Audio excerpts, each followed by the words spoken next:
안녕하세요. 저는 60대 주부이며 딸 한 명이 있는데요. 딸을 대학에 보내고 결혼시키면서 부모로서의 역할이 그렇게 끝날 줄 알았습니다.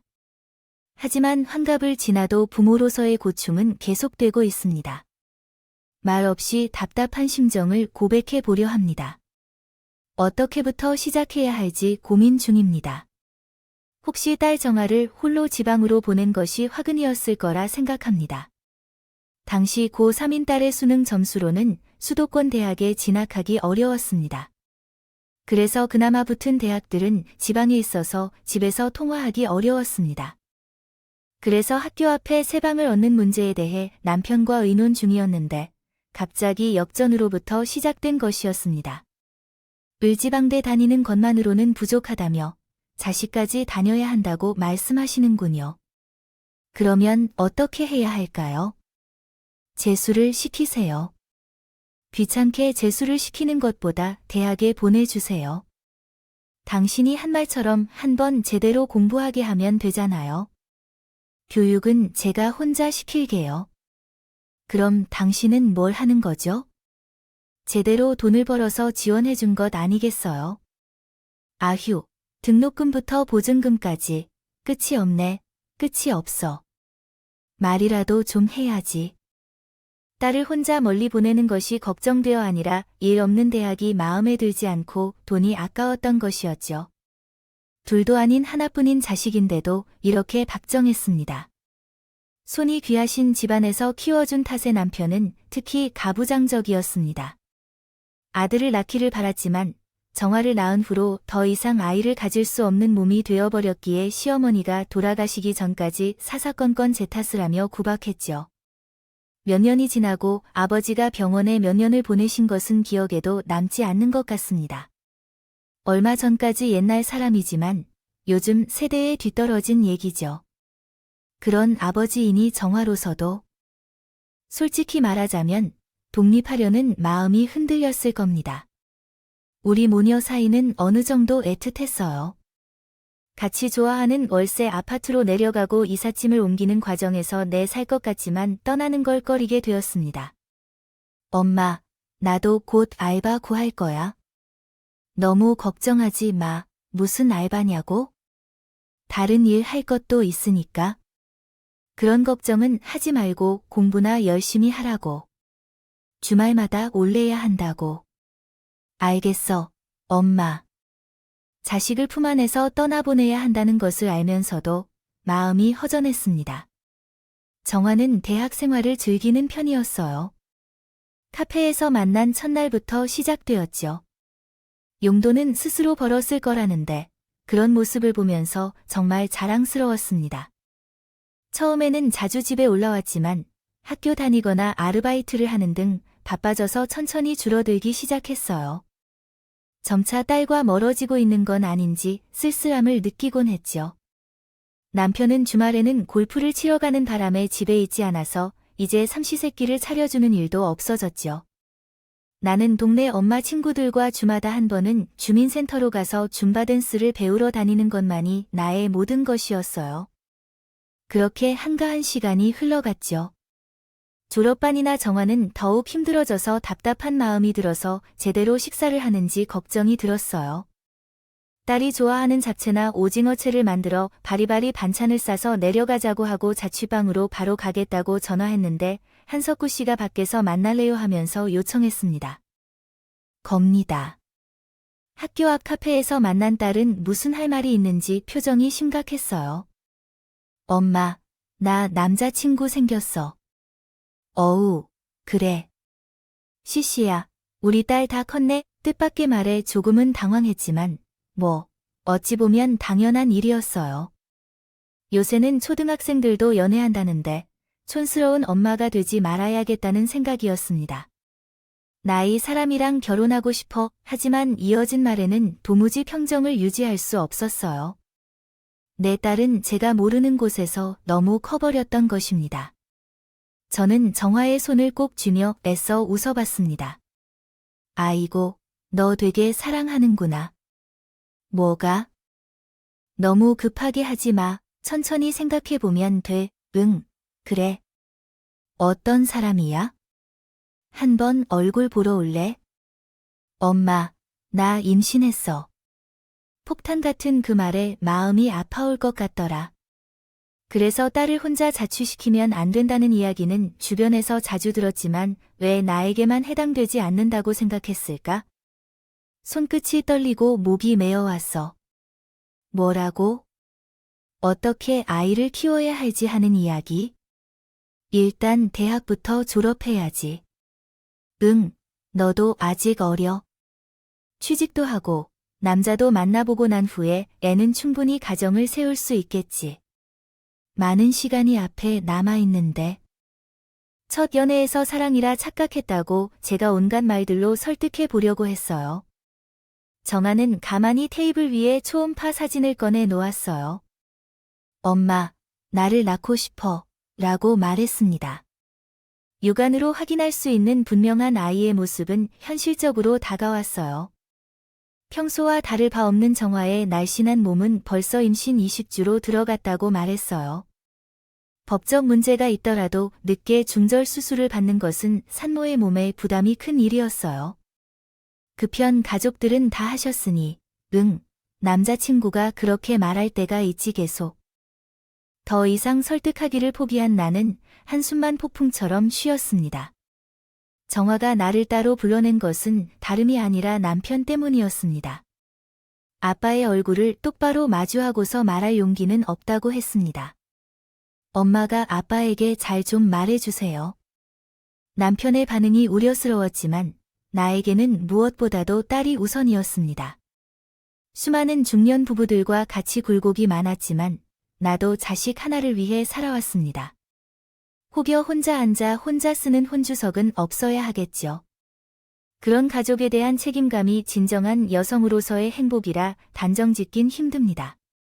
달마저 같은 길을 가는 것은 아닌가 걱정되는 것을 보면 말이죠. 혹시 애 때문에 결혼 결심한 거라면 다시 한번 생각해 봐야 해. 결정하면 정말 돌이킬 수 없어. 나는 남자친구를 정말 사랑해. 결혼하고 싶어. 그래, 알겠어. 저는 무거운 마음을 가지고 고속버스에 올라 집으로 돌아왔어. 멍하니 식탁에 앉아 있었더니 언제 시간이 지났는지 모르게 날이 저물었어. 왜 그렇게 넋을 빼고 있어? 저녁은 필드에 나갔다 돌아온 남편이 밥 타령을 시작했어. 속이 못 지르는 태평한 소리에 오라통이 터졌어. 앉아봐요. 얘기 좀 하자. 뭐임? 돈 들어가는 얘기는 꺼내지 마, 그래요. 뭐 돈 문제 말고 둘이 뭐? 대화하는 것을 즐기고 있는 것 같나요? 정아가 결혼을 하고 싶다는데 남편으로서도 놀란 표정이었습니다. 태연이는 아무렇지 않은 듯 말을 쏟아냈어요. 마치 마귀가 생겼다는 듯 했어요. 요새는 불임 때문에 난리인가 봐요. 차라리 잘 된 거지 않나요? 순간 버릇처럼 하는 말이 가관했습니다. 그래서 애는 아들이 되었다가 딸이 되었다는데 손자라니 눈으로 보니 눈물이 나올 것 같더라고요. 그날 밤 우리 부부는 각자 심란한 밤을 보냈습니다. 하지만 이미 벌어진 일이니 어떡하겠습니까? 굴러들어온 사위감이 그나마 괜찮은 사람이길 바랄 수밖에 없어요. 며칠 후 정화가 결혼할 남자친구를 데리고 인사를 하러 왔습니다. 키가 길쭉해서 외모는 괜찮아 보였지만 그 얼굴로 순진한 딸을 꼬드겨서 마냥 곱지만은 않았습니다.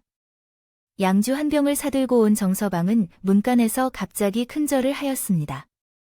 믿어주세요, 아버지. 우리 둘의 식구를 책임질 것입니다. 패기는 만만했지만 그것조차 얄밉게만 보였습니다. 성격이 강함이면서 집안일도 꼼꼼했던 사위를 고르는 꿈에 부풀어 있었는데 어디선가 갑자기 나타난 도둑놈이 채가 다니고 있었습니다. 딸이 둘이나 있는 게 아닌데 왜 그렇겠어요? 맘 같아선 쫄쫄 굶기고 싶었지만 손님이랍시고 대접은 해야 했죠. 뭐가 예쁘다고 자취상을 차려내는 속이 부글부글 끓었습니다. 처음에는 꽁하게 팔짱을 끼고 있던 남편은 양주 맛을 보고 나더니 눈에 띄게 표정이 풀렸습니다. 식탁에 마주 앉아 이것저것 묻기 시작했습니다. 자네는 지금 하는 일이 뭔가요? 지금은 카페에서 일하고 있지만 더 좋은 직장 찾고 있습니다. 취준생이라 그런가 봐요. 아직 젊으니까요. 현재는 뚜렷한 일자리가 없다는 뜻이라는 건데 남편은 자신감이 중요하다며 계속 말했습니다. 흡족해하더군요. 여자만 있는 집이라 술동무 하나 없다며 툴툴대던 차에 기분이 좋았던 모양입니다. 호구조사는 계속 이어졌습니다. 사위가 되는 사람이 2살이 많아 둘이 학교 선후배인 줄 알았더니 아르바이트 하던 카페에서 만났다고 하더군요. 대학은 문턱에 가지도 못했다는 뜻이죠. 어린 나이에 생활 꼬셔서 자취방에 얹혀 살다시피 했다는 건지 저는 도무지 마음에 들지 않았어요. 그래서 신혼집은 어떻게 할 계획인가? 나는 당장은 엄마랑 같이 살면 좋겠는데 애 키우는데도 자신이 없고 미리 말을 맞춘 것인지 정화가 잽싸게 끼어들어 말을 못했어요. 집 한 채 얻을 돈도 없다는 이거죠. 표정 관리가 갈수록 힘들어졌어요. 자네, 불편하지 않으신 건가요? 저는 대를 사위도 받아들일 수 있어요. 매일 장모님의 밥을 받아 먹는다면 좋을 텐데요. 정서방이 시원찮게 웃으셨어요. 어쨌든 말 못하면 뭐든 밉상이 되어버렸죠. 하지만 어쩔 수 없는 일이겠지요. 하루하루 배도 부르게 해두는데 상견례까지 잡고 나니 속전속결로 처리되었습니다. 한정식집에서 마주 앉은 그쪽 부모님들의 표정은 시큰둥해 보였어요. 순진한 자식을 잡아뜨리고 앞날을 가로막았다고 생각해 나도 마찬가지일 것 같은 느낌이었습니다. 사부인들은 고상하게 앉아 계신 채 한마디 하셨죠. 예단이나 혼수 없이 간략하게 하시죠. 재산이 있는 걸 알면 모를까요? 신혼집 전세 자금이라도 보태어 내놓지 못한 채로 커다란 아량을 부는 척은 코스미 절로 났죠. 예, 청서방이 저희에게 맡겼으니 잘 챙기겠습니다. 젊은 날 한 푼이라도 아끼며 나가야 해요. 뼈있는 말에 사돈댁도 입을 다물었습니다. 정화가 부지런히 학점을 미리 채워둔 덕분에 졸업장을 무사히 받을 수 있었습니다. 식장이 예약되자마자 결혼식을 열었습니다. 임신 사실은 알 수 있는 사람만 알았습니다. 정화의 결혼식은 몇 번을 상상했지만 그날이 이렇게 빨리 왔네요. 줄은 이런 의미의 눈물을 흘리게 될 줄은 짐작해 본 적도 없었습니다. 솔직히 미련하게 코가 꿰어 속도 위반을 해버린 딸이 미운 마음도 있었습니다. 부모가 되는 것이 그리 만만한 게 아니라고 고생 좀 해봐라는 쉽고 이처럼 복잡한 심정으로 어떤 엄마보다 많이 울었습니다. 그래도 막상 손주가 태어나니 기쁨의 모든 생각이 잊히더군요. 갓 태어난 피덩어리를 처음 품에 안았던 날이 생생히 기억이 납니다. 무사히 출산을 하고 탈진한 딸의 얼굴을 보니 코끝이 시큰해졌습니다. 고생했다, 고생했어. 정화도 그간 마음고생이 많았던 건지요. 울먹이긴 한 마찬가지였습니다. 한 살이라도 어릴 때 하는 것이 좋은 것 같아요. 요즘 젊은 엄마들은 일찍부터 아이를 키우고는 미스처럼 놀러 다니더라. 맞아요. 언제부터 대학이나 군대도 보낼까요? 드디어 정화가 몸을 풀고 제 높은 산을 넘었을 때 마스밋 어디였습니다. 이제 고뇌는 끝났을 것이에요. 나를 닮은 손주는 안 보아도 아프지 않을 정도로 아름다웠어요. 산후조리원에서 나온 후부터 아이는 매일 자라고 있었어요. 새 옷은 몇 번 입으면 맞지 않고 특히 요즘 분유값은 제 상상을 넘을 정도로 비싸더라고요. 손주에게 사는 것이라면 아낌없이 돈을 쓰지만 아이 한 명 키우는데 들어가는 비용은 크다는 것이 사실이었습니다. 문제는 사위의 행동이었습니다. 처음에는 직장을 구하는데 분주했습니다. 학력이 그리 뛰어나지 않았고 경력 또한 변화가 없었기 때문에 물론 어려움이 있었을 것입니다. 그러나 큰 욕심을 버린다면 힘쓰는 젊은이를 찾는 일자리는 얼마든지 있었습니다. 하지만 쉽게 얻을 수 있는 직장을 그만두기도 쉬웠습니다. 길어야 한 달 정도 지속되는 곳이 대부분이어서 쉽게 이직을 결심했죠. 불평을 들어주는 것 또한 한두 차례에 불과했고 사위의 말처럼 세상 모든 사람이 신경이 부조리하며 나만 똑바로 있는 것 같았습니다. 도대체 끈기란 것이 없었던 것 같습니다. 그래도 반년은 채워야 실업급여라도 받을 텐데 말이죠. 사회생활은 무엇보다 인맥인데 타지에 오니까 쉽지 않네요. 정서방이 처가살이를 하면서 서울로 올라온 것은 사실이었습니다. 저도 어지간하면 싫은 소리를 못하는지라 달래보려 애썼습니다. 그래, 쉽지 않지만 잘 될 거야. 저는 월급쟁이가 체질이 아닌 것 같아요. 월급쟁이가 체질이라고 하는 사람 누가 있겠나? 처자식을 파서라도 힘내야지. 예, 화이팅. 그럼 또 단순해서 싱글거리면서 밥을 2그릇 먹었습니다. 웃어도 얄밉고 푸념도 듣기 싫고 사위사랑은 장모라는데 제가 나쁜 건가요? 연고가 없다더니 사람은 또 잘 만나며 몇 날을 다녔습니다. 며칠 다닌 직장에서도 꼭 사람을 사귀어 나오곤 했습니다. 남는 시간에는 애벌 생각 없이 매일같이 술자리를 즐기며 물류계열 직종을 다니다가 그만두기를 반복하던 중 생각이 바뀌어가는 모습이었습니다. 좋은 일자리를 얻으려면 기술이 필요하다는 것을 깨달아 아는 선배에게 일 배우러 나가기 시작했습니다. 그런데 차일피일 해오는 돈이 없어서 깜깜무소식이었죠. 자기 수중에서 돈이 없어서 집과 밥까지 걱정되는 일이 생길 줄은 몰랐습니다. 도대체 자녀를 키우는 부모로서의 의무감은 있는 걸까요? 답답함을 이기지 못해 정화를 찾기 위해 앉아서 말했습니다. 너희 말이야, 생활비를 조금이라도 보태야 하는 거 아니냐? 이제 세진이를 어린이집에 보내야 되는데. 그래, 엄마 말이 맞아. 딸이 눈물이 그렁그렁해서 미안하다고 하는데 너무 마음이 아팠습니다. 그러더니 프리팍 죽은 목소리로 자기가 오전에 일자리라도 알아볼까 그러는 겁니다. 억장이 무너지는 기분이었습니다. 내가 제대로 이해했다. 너를 마트 계산원으로 데려다 줄 거라고 생각했니? 누가 내가 돈을 벌어야 한다고 했니? 청소부가 되어라, 청소부. 내 딸 눈에서 피눈물이 나왔다는 사실에는 시청자가 반성해야 할 점이 있다.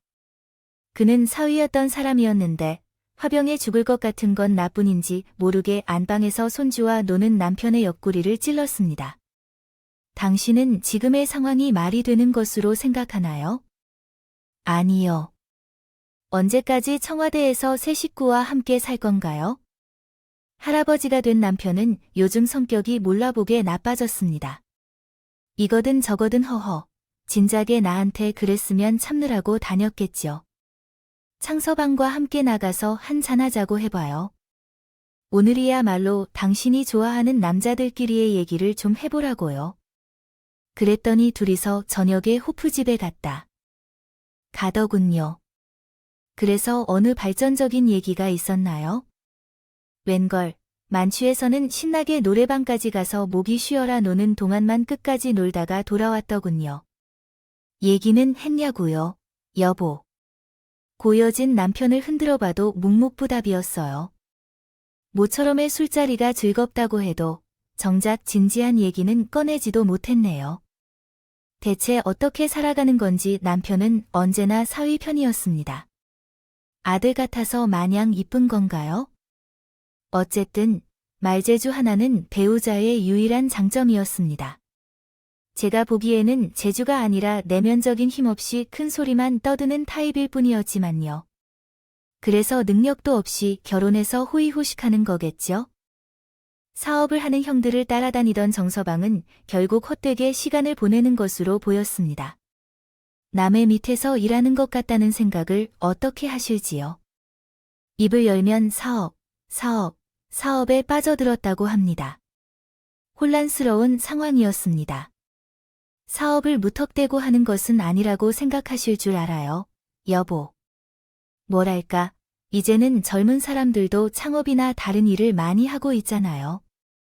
특히 배송업계는 성장하고 있으며 그것도 그런 이유일 겁니다. 제가 30년 가까이 공기업에서 성실하게 일한 남편이 저랑 의견이 비슷하리라 생각했는데 오히려 한 직장에 충성하여 펼치지 못한 야망에 대한 환상을 품은 것 같았어요. 주식이든 코인이든 연부를 외에는 정서방의 말은 솔직하게 듣기 좋았습니다. 어쨌든 요즘에는 남자들이 만나면 대부분 이야기를 시작하는 거죠. 그런데 어느 날 사건이 터져버렸습니다. 청소를 하려고 들어간 친구의 방에서 고지서 한 장을 발견했어요. 그것은 은행에서 온 대출 통지서였습니다.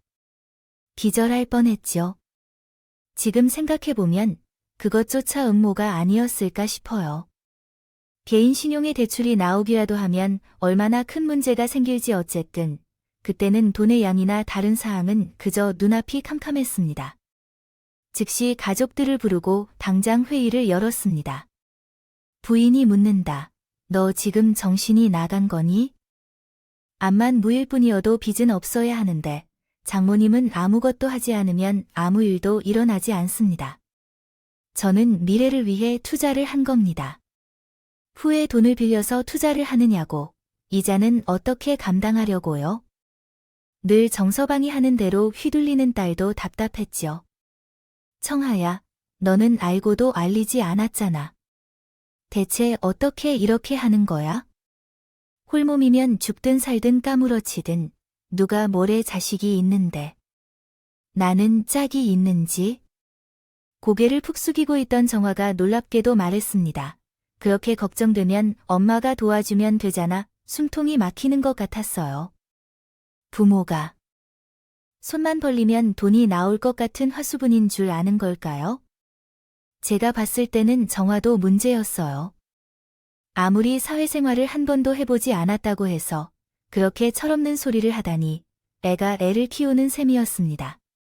그렇게 살다가 우리가 죽으면 어쩌려고 땅을 파먹고 살래요. 저는 머리를 쌈으로 드러내고 정하고 울고 불고 집안은 삽시간에 난장판이 되었습니다. 쭉 침묵하던 남편이 정서방에게 물었어요. 대체 돈이 어디 필요한 건가? 사위에 있는 돈 없는 돈을 끌어다 사업을 벌인 모양이었습니다.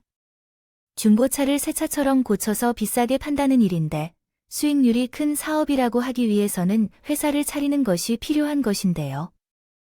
매입해야 할 금액이 어느 정도 되는지 알 수 없었습니다. 그 이야기는 이해하기 어렵거나 이해하고 싶지 않은 내용들이었습니다. 대화가 끝날 때에는 딸을 이용한 암묵적인 압박이 느껴졌습니다. 저는 자신 있게 성공할 수 있다고 믿습니다. 차용증 등을 작성해 드릴 수도 있습니다. 차용증이 무엇인지 물어보셨는데 남편은 고민스러운 눈빛으로 제 얼굴을 한번 훔쳤습니다. 현재 우리 부부가 소유한 자산은 아파트와 은행이 모아놓은 노후 자금뿐입니다. 자식에게 의지하지 않고 독립적으로 살기를 목표로 삼았습니다. 그러나 그 노후 자금은 아무리 생각해도 충분하지 않았고 결국 죽을 때까지 자식에게 의존해야 했던 것이 문제였습니다. 이리저리 계산을 해보던 끝에 남편이 넌지시 제 의사를 물었습니다. 빚을 낼 바와 우리가 융통해주면 어떻겠느냐는 거였죠. 당신이 번 돈이니 맘대로 하라고 전 신경질을 냈습니다. 결국 적금을 깨고 집을 담보로 하여 대출을 조금 더해 2억을 빌려주기로 합의했습니다. 정서방은 미친 듯이 기뻐했습니다. 장인어른 감사합니다. 이자는 꼭꼭 드리겠습니다. 아이고, 그게 얼마나 될지요. 이 사정되는 대로 갚기나 하게요. 개미처럼 알뜰하게 살아온 저로서는 덜컥 큰 돈이 오고 가하는 일에 불안하게만 했습니다. 한 발만 잘못 디딜라도 굴러 떨어질 낭떠러지 같이 느껴질까요? 목적이 달성되면 한결 편한 얼굴이 되었습니다. 딸과 사위를 번갈아 보며 결심했습니다. 이제 세진이도 크고 분가할 때가 다가왔는데 이번 일을 계기로 두 사람이 스스로 살아가게 했습니다. 얼마 후 딸과 사위는 집을 구해서 나갔습니다. 서운한 마음도 느끼겠지만 때로는 단호하게 끊어내야 합니다. 정화도 집안일을 손수 맡아서 꾸려봐야 하는 부모의 어려움을 깨달을 것입니다. 사위의 성공을 응원해야 마땅하나 솔직히 반신반의했습니다. 월급을 꾸준히 받으며 사는 것이 최선임을 알기에 투자금을 날려먹는 상황까지도 고려했습니다. 몸이 멀어지면 마음도 멀어지는 것일까요? 제가 본 광경을 기술하자면 같이 살 때와는 달리 현자되어 있는 모습이 눈에 띄게 변해버렸어요. 명절이나 생일 외에는 굳이 만나지 않기로 했지만 사업이 잘 되고 있는 것 같다며 바쁘다는 핑계를 대더군요. 집에 오랜만에 다시 찾아갔을 때는 아마 추석 정도였을 겁니다. 자리가 사람을 만든다는 말이 있는데 정서방의 모습이 낯설게 보였습니다. 그리고 장모님이 해주신 음식은 오랜만이었는데 바쁘게 살다 보면 이런 좋은 일을 놓치기 쉽겠지요. 사업도 사람과 대화하는 일이기 때문에 우려와는 달리 적성에 잘 맞는 것 같아 보였어요. 그런데 정서방은 밥상의 모습에 어색함을 느꼈는지 밥을 먹다가도 핸드폰을 들여다보더라고요. 연락에 바빴어서 답장을 못했습니다. 친정에 체면이 서서 그런지 정화의 얼굴도 싱글벙글 빛이 났어요. 이번에 엄마 생신 환갑이라서 잔치를 엄청 해야 할 것 같아요. 아니에요. 잔치는 무슨 말씀이시지만 기분은 좋더군요. 이제 그런 걸 챙길 만한 여유가 생겼나 싶었어요. 제 걱정은 괜한 걸까요? 맞는 말씀이세요. 잔치는 무슨, 60은 청춘이라더라고요. 요즘 환갑 자취하면 다들 욕해. 안 돼. 정서방이 툭 내뱉는 말본세가이 모양이었어요. 전보다 한결 밉상으로 들리는 건 기분 좋았습니다. 탓은 무엇에 해당하나요? 그럼 아직 청춘이라는 말이지요. 어떻게 할까요? 주변에서도 칠순잔치로 미루는 추세가 사실이라면 말씀하고 싶은 게 뭐예요? 떨떠름하게 웃었어요. 그럼 근처로 여행을 보내주는 건 어떠세요? 정화가 한 말이 결국 이루어지지 않았어요. 천천히 알아보자 하다가 흐지부지 되어 그냥 밥이나 먹정요. 제 생일은 그로부터 2달 후였어요. 미리 예약한 갈비집 앞에서 기다리고 있었더니 바로 앞에 멈춰있는 수입차가 요란하게 경적을 울리면 깜짝 놀라고 보면 막 도착한 정서방네 가족들이었어요. 정서방이 새 차를 산다며 자랑하고 있었죠. 남편은 혀를 내두르며 부러워했다. 제일 싼 건 그렇죠. 하여튼 잘 번다니 보기 좋네. 비즈니스 하려면 좋은 차부터 타야 된다니까요. 무리 좀 했습니다. 수입차 가격이 천차만별이지만 알고 보니 무려 2억이라고 했습니다. 억소리가 절로 튀어나왔죠. 장모님 생신 축하드립니다. 약소하지만 선물입니다. 룸에 앉자마자 정서방이 화장품 백을 내밀었습니다. 고맙네 나야. 일일이 챙길 건 없고 돈 생기면 청아한테 명품백 하나쯤 사주기에 그래도 저 혼자 사치하는 건 아닌지 정화가 자랑하듯 지갑을 흔들어 보였습니다. 세진이도 부잣집의 도련님 같은 모습이 보였습니다. 정서방이 냄새가 난다며 겉옷을 벗어놓을 때 셔츠와 시계 등 명품품들이 반짝이고 있었습니다. 사람이 이렇게 변해도 괜찮을까 하는 생각이 들었습니다. 주문을 받은 직원이 술과 음식을 내렸고 남편이 소주병을 들자 정서방이 넙죽잔을 받았습니다. 차가 나왔을 때 술이 괜찮은가요? 라고 물었습니다. 대리를 호출하면 돼요? 라고 대답했습니다. 조금 참으면 되는데 굳이 대리비를 내야 하는가 하는 생각이 들었습니다. 고기는 비싸면서 맛있었지만 기분이 좋지 않아졌습니다. 고기를 구워주는 직원이 TV를 보다가 5만 원을 챙기며 짓을 한 것이 솔직히 거슬렸습니다. 돈을 쓰는 것만으로는 아주 부유한 사람들의 자녀가 부러운 마음이 들지 않았습니다. 남편이 불쾌한 마음을 안고 계셨어요. 결국 나는 참지 못하고 잔소리를 했습니다. 팁을 막 줘야 쓰는 것이고 여기는 술집도 아니고 그뿐만 아니라 손님이 사람인데 우리 모두 그렇게 하잖아요. 아줌마들이 얼마나 받느냐고. 팁 없이는 어떻게 먹고 사냐고요. 지금 걱정할 때는 개구리 올챙이적 생각을 못해요. 오르막이 있다면 내리막이 있는 법이죠. 돈을 많이 벌면 펑펑 쓰지 말고 조금씩 모아야지. 펑펑 쓰다니까 술도 마셨고 열등해진 정서방의 얼굴이 사나워졌어요. 그래서 나도 화가 나서 말이 선하게 나오지 않았습니다. 그러며 펑펑이 아니에요. 외제차의 명품에 그렇게 낭비하면서 빌려준 돈은 언제쯤 갚을 건가요? 다 투자해야 한다고 생각하고 있어서 고객들이 붙는다고 하니까요. 우린 그런 마음으로 당신에게 투자 안 했어요. 그 돈은 은행에 넣어둬서 이제라도 받아도 되는 거 아니에요. 이자를 주겠다고 했을 때는 괜찮다고 하셨잖아요. 그때는 어려울 때도 있고 수익이 날 때도 있는 거예요. 정아한테나 차를 빌려달라는 의미였지요. 그렇다면 지금 왜 그런 말씀을 하시는 건가요? 하며 정서방이 따지며 말했습니다. 아나무인으로 덤벼드는 자세가 이상해서 싸움을 해야 한다는 건가요? 불쾌한 마음이 들었습니다. 누군가가 즉시 돈을 달라고 일어서서 요청하는 것은 고마운 마음은 아니라고 할 뿐 아니라 어른으로서 조언을 조용히 듣기도 싫은 것이라고 말해. 아이가 정말 지저분하게 생색을 드러내며 중얼거리는 막말로 인해 정신이 혼미해져서 어떻게 대답해야 하는지 모르겠다.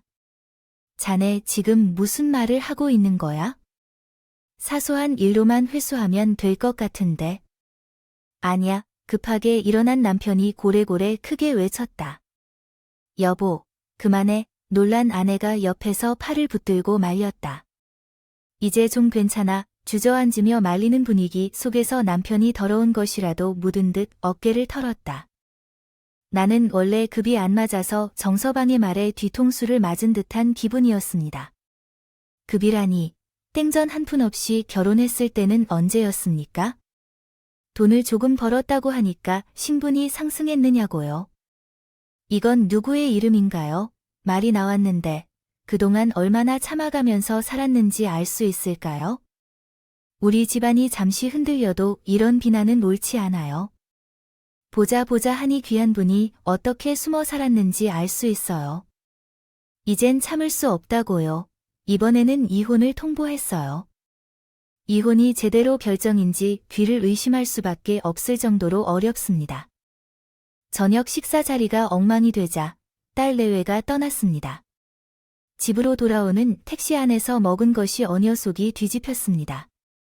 화장실에서 구역질하고 난이 진이 빠져 소파에 주저앉았는데 남편이 핀잔하듯 그러더군요. 알겠냐고. 그러게 왜 사위심사를 긁어 비싼 밥을 먹고 긁긴 누가 긁어요? 기껏 순풍에 날개를 달았던 사람끼를 꺾으면 알겠냐고. 당신 돈을 빌려주고 이런 취급까지 받으려고 해요? 왜? 아무튼 남자들은 일에 대해 말하지 못하고 그러지 마요. 이혼하면 일만 많이 늘어나고 이제 어떻게 할 거냐고 남자에게 물어야 할 건 아니에요. 그럼 이게 다 내 탓이라는 거예요. 끝내 제 탓을 하는 남편에게 헛소리를 쏟아냈습니다. 알토구나 치솟았어. 내 생일인데 다른 어느 날도 아니었는데. 꺼지지 않는 불똥은 우리 부부의 싸움으로 번져버렸어. 당신은 대체 누구 편인 거야? 가족이란 말이야. 그럼 네가 어느 편이야? 이렇게 진짜로 남자다운 걸 좋아하는 사람이 소중한 일은 늘 뒷전만 치며 있고 어허, 나이 좀 먹었으면 조금 더 품위 있게 행동해야지. 맞아. 내가 미쳤나 봐. 그들이 이혼하게 될 때까지 지켜봐요. 내가 너랑 계속 살지, 안 살지. 평소와는 다른 기세에 놀라는 남편은 어버버하며 더듬더니 문을 쾅 닫고 안방으로 들어가 버렸어. 진심이야? 아니면 그냥 성질 좀 부릴 때인 거야? 눈을 뒤집고 대들던 정서방의 모습이 자꾸 눈에 밟히곤 했습니다. 설마 아닐 거라 생각했지만 그날 밤은 오만한 걱정으로 쉽사리 잠을 이룰 수 없었습니다. 괜찮아 하면서 핸드폰을 붙잡고 긴 메시지를 썼다가 곧바로 지웠습니다. 그리고 온 짧은 한 문장을 정화에게 보냈지만 돌아오는 어떠한 답변도 없었습니다. 그렇게 눈을 붙이고 마는 중에 새벽녘에 도착한 답장을 확인하고는 정신이 번쩍 들었습니다. 간밤에 정서방이 집을 뒤쫓아 나갔다는 내용이었습니다. 안절부절하며 날이 밝자마자 딸의 집으로 향했고 찾아간 집은 전날 폭풍이 지나간 흔적이 희미하게 남아있었습니다. 어수선하더군요. 마치 넋을 놓은 듯 푸석해진 정화의 골도 말이 아니었습니다. 정말 나와 이혼하고 싶은 것 같아요. 어제 있었던 일을 되짚어보니 허망한 마음이 들었습니다. 너도 내가 잘못했다고 생각하니? 아니, 엄마나 오빠는 항상 그런 식이에요. 정아가 한숨 섞인 서름을 토해내었습니다. 걱정을 끼칠까봐 내 마음을 드러내진 않았지만 그동안 소가리가 많았나 봐요. 그나마 우리 눈치를 살면서 양반이었겠죠. 동반다는 핑계로 집안일과 양육은 뒷전이었고요. 본인은 사치하면서도 생활비는 넉넉히 주지 않는다고 했습니다. 자녀 교육 관련 문제뿐만 아니라 세진이를 영어 유치원에 보내는 것에 대해서도 문제가 있었죠. 소중한 아들을 영어 유치원에 보내는 것은 유난스럽다고 한사코 반대했다고 했습니다. 어제 그 일만 놓고 보더라도 술에 취하면 성질을 잃고는 선화도 걸어 다녔습니다. 왜 참다 못해 곡인 채로 살았는가? 딸이 나와 똑같이 미련하게 살아가고 있는 것은 내 잘못이니 내 탓을 해도 할 말이 없었습니다. 할머니 배고파 라고 일어나 방에서 나와 화를 냈습니다. 서둘러 부엌으로 갔지만 냄비나 냉장고를 열어봐도 바로 생각이 나지 않았습니다. 간단히 미역국을 끓여 밥을 먹였습니다. 눈치를 살피며 아버지를 찾지 않는 손주, 얼굴을 보니 이미 이 집안의 분위기가 익숙한 듯하게 느껴졌습니다. 입맛 없는 표정을 짓는 사람들은 모두 마찬가지로 그랬습니다. 젓가락을 깨물며 한숨이 콧바람으로 쏟아져 나왔어요. 이런 때일수록 정신을 차리고 이 아이라고 생각했습니다.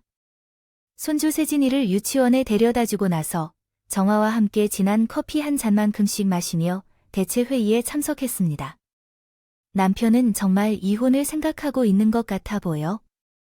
연락도 안 받는 것을 보니 최근에 둘이 어땠는지, 부부 관계는 어땠나요? 라는 내 질문에 정화의 얼굴이 벌컥 빨개졌습니다. 부부 관계는 물론 두 사람 간의 대화가 오래전부터 끊긴 것으로 보입니다. 최근에는 출장 핑계로 외박도 잦아지고 있어요. 하지만 이혼을 생각하고 있다면 돈 문제를 고려해봤을 때 이러면 안 되는 거 아닌가 싶었어요. 빌려준 돈을 갚고 재산 분할까지 하고 나면 얼마나 남게 될까요? 어떤 사업에 성공한다 해도 투자금이 10배나 20배로 늘어난다 해도 그렇게 되지 않을 텐데요. 아무리 생각해도 다른 이유가 있는 것 같아서요. 정말 그렇게 잔인하고 치사했을까요? 정화야, 내가 그렇게 악독한 장모였을까요? 아니죠.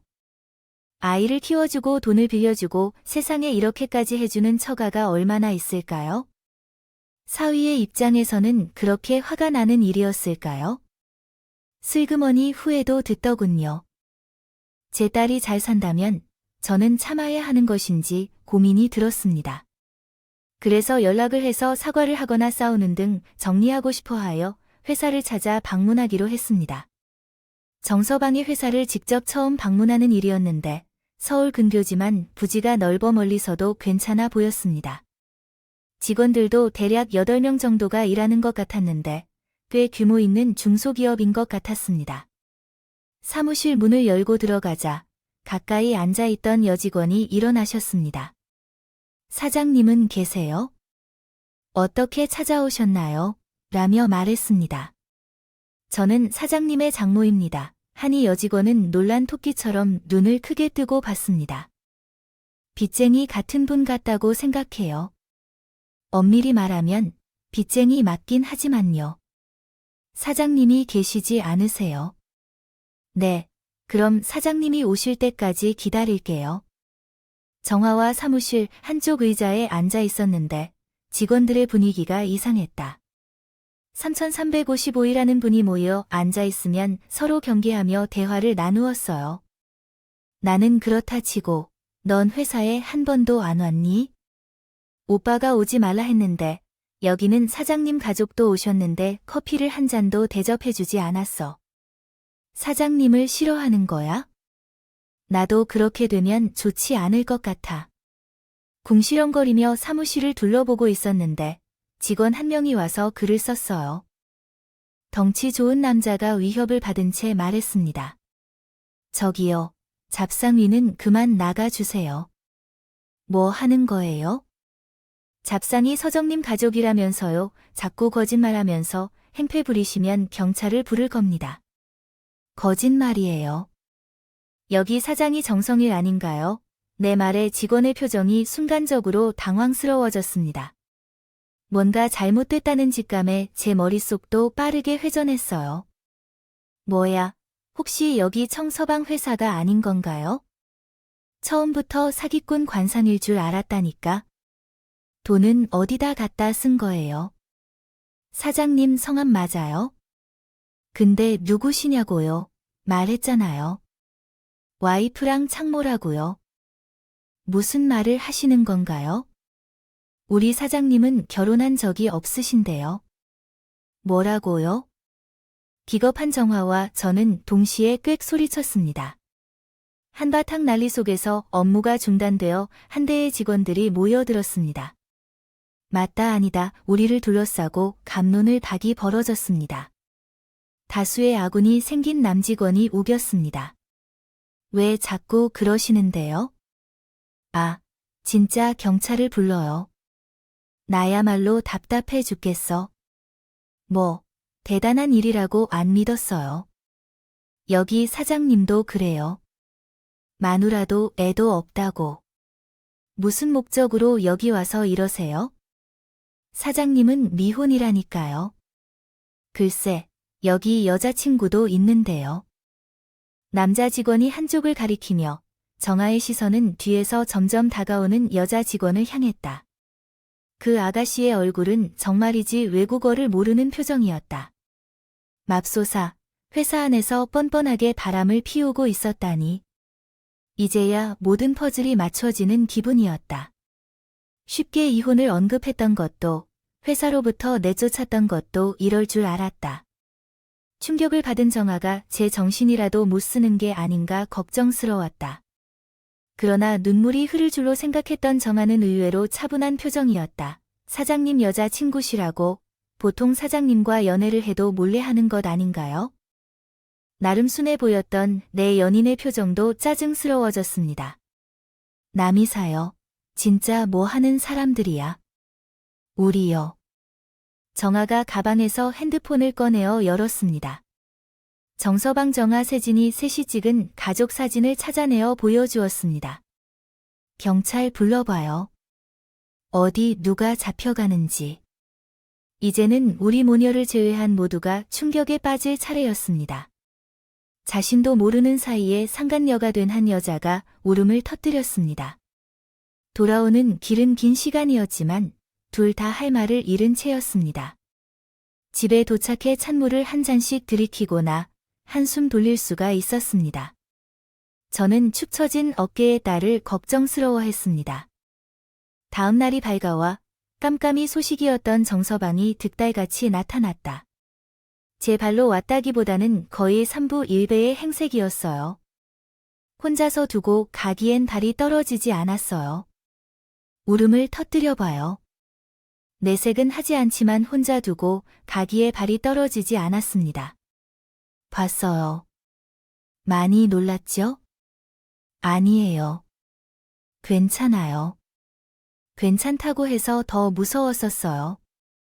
세진이가 돌아오면 짐을 꾸려 당분간 친정에 머물 계획을 세웠어요.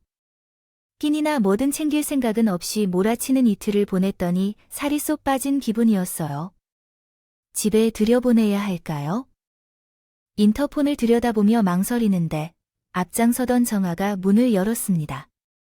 여보, 냉큼 안으로 발을 디딘 정서방이 비계처럼 애절하게 쳐다봤지만 정아의 표정은 전에 없이 단호했습니다. 부득부득 내 존재를 숨기고 있었던 총각 행세를 잘했더라. 아니, 회사에서는 그게 편하니까. 고객 상대하기도 그렇고 차를 파는 게 아니라 몸을 팔아도 되는 거긴 뭐 하는 회사야. 굳이 낯설 필요도 없다며 정화는 말했다. 저는 딸이 이렇게 말을 잘하는 줄 처음 알았어요. 정서방의 혓바닥이 긴 순간 회사 안에서 연애도 하셨던 정화야. 그건 오해야. 오해하지 말고 어디서 만나서 명백하게 밝혀보자고. 그 사람은 그 여자에게 부를 필요가 없어. 그 여자가 혼자 착각하고 있는 거야? 왜 그 여자는 무섭고 나는 안 무서운지 보지? 그러니까 그냥 오피스 와이프처럼 건드릴 필요도 없는데. 알겠지? 그냥 직장인들이 재미로 하는 유행 같은 거야. 둘 사이에 아무 일도 없었어. 믿어줘. 그래. 둘이 뭐 했는지 카드 내역 다 찾아보자. 중언부언하던 정서방이 다시 입을 다물었어. 역시나 찔리는 게 있는 것 같았어.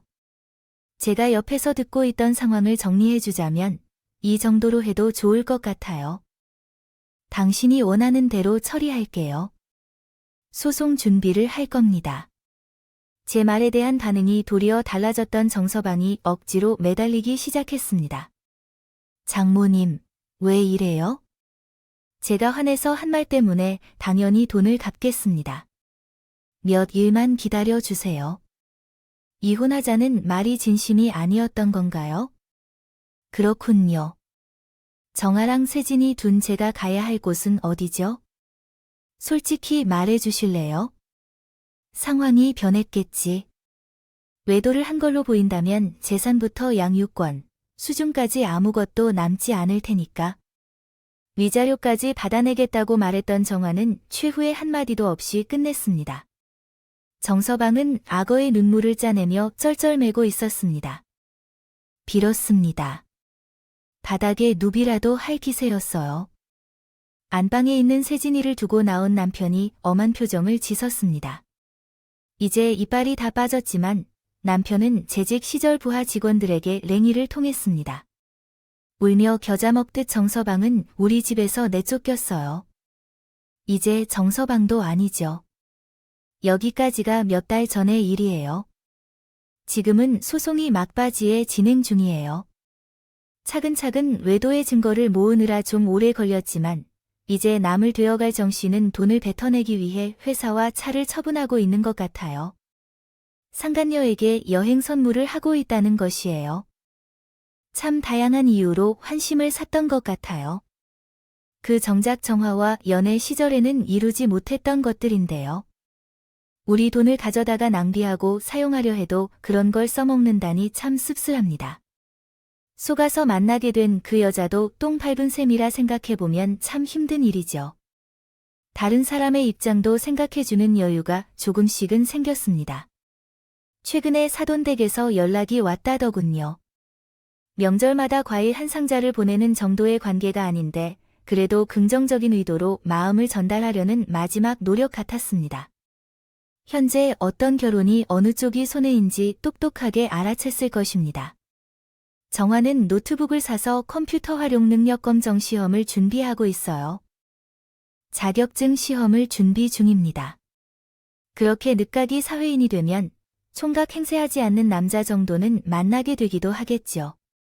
아무 잘못이 없는데도 정하는 세진이한테는 미안한 마음뿐이랍니다.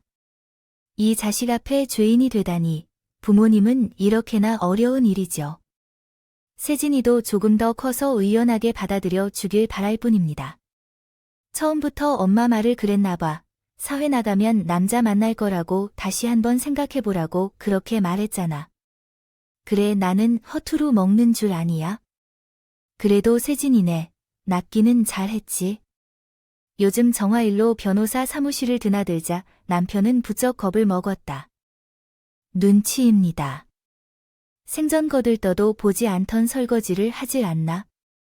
쓰레기를 알아서 척척 버리질한다. 빌려준 돈이 들어오면 제 적금으로 돌려주겠다고 호언장담하지요. 그러게 진작에 잘할 일이지 이제는 편한 말년을 누려볼까 싶네요. 잘 생각해보니 한 집에 이혼녀 2명은 너무한 듯도 싶기도 하고요. 모진 풍파가 지나가고 나니 그 어느 때보다 딸과 가까워진 것 같은 기분입니다. 이처럼 느그막까지 다사다난한 인생이었지만 남은 생활펜 평화가 깃들길 바랍니다.